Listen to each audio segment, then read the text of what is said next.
கொடுப்பதில் வல்லமை பெற்றவன் அப்பன் பழனியப்பன்.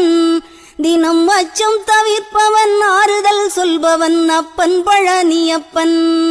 கள்ளங்கவடம் இல்லாதவர் தம்மிடம் காவலில் நின்றிருப்பான். அங்கு கால்நடையாய் வரும் மானிட ஜாதியை கண்டு கழித்திருப்பான்.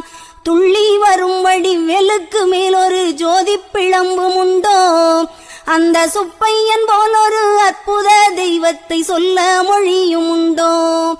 வெள்ளி முகம் 12 கண்டவின் வேறொரு சொர்க்கம் உண்டோ. ஆண்டி வேஷத்திலாயினும் வீரத்திலாயினும் வேலனை வெல்வதுண்டோ. சித்தர் வணங்கிய சேவற்கொடியோனை சேர்ந்து பணிந்திடுவோம். அந்த சிக்கலிலாயினும் செந்திலாயினும் சென்று பணிந்திடுவோம்.